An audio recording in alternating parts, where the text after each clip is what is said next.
Bonjour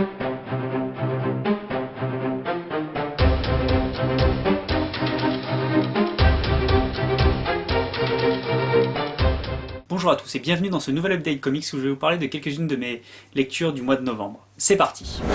Autant j'ai trouvé les All New Avengers de Waid assez moyens et décevants jusqu'à présent, autant je trouve que ça commence très bien pour cette nouvelle série post-Civil War 2. Les jeunes membres des Avengers ont décidé de prendre leur distance avec leurs aînés et de fonder leur propre équipe loin des querelles super-héroïques. Peu d'action pour l'instant puisqu'on assiste surtout à la formation de l'équipe, au recrutement de nouveaux membres et à beaucoup de dialogues, mais on ne s'ennuie pas un instant et c'est vraiment très réussi. Depuis le début du dernier relaunch, le sort de Cyclope nous était inconnu. On avait juste quelques indices nous laissant penser qu'il avait fait quelque chose de terrible, mais sans savoir réellement ce qu'il en était. Tout nous est révélé ici, et c'est franchement pas joli. Enfin, ce que Cyclope a fait, ça va. La mini-série qui nous le raconte, par contre, c'est franchement pas terrible. On passera sur le fait que l'histoire est délayée et le dessinateur en petite forme. Non, le gros problème, c'est le pourquoi, du comment, du parce que de ce qu'a fait Cyclope.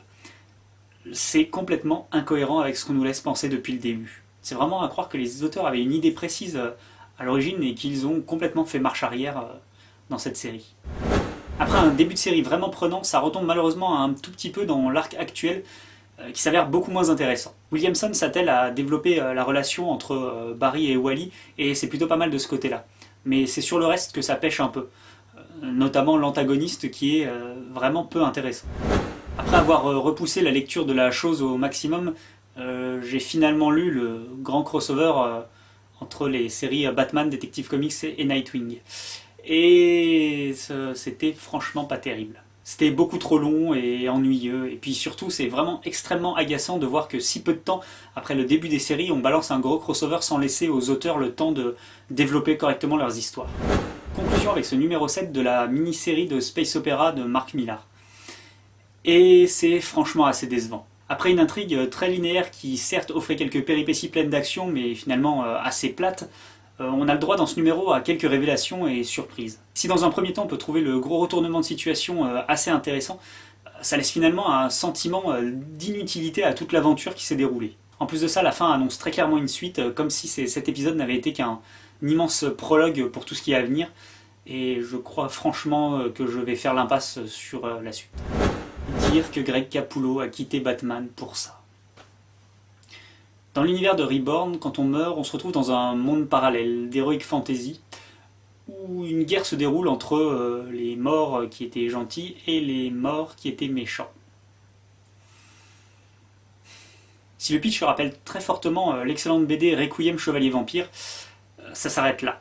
C'est très lisse, très niais, avec des personnages qui manquent cruellement d'épaisseur. J'avoue que je vais tout de même poursuivre ma lecture parce que, grâce au magnifique dessin de Capullo, ça se lit quand même très agréablement. Mais j'espère vraiment que ça va décoller. La très bonne surprise de ce mois-ci, c'est le volume 1 de Monstress.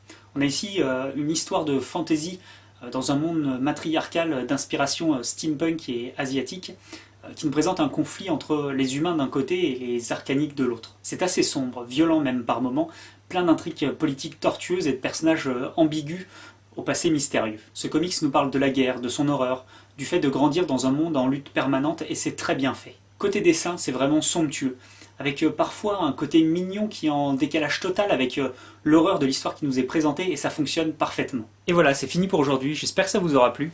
Si c'est le cas, n'hésitez pas à liker, partager, commenter et vous abonner, ça fait toujours plaisir. En attendant, bonne lecture à tous, et à la prochaine!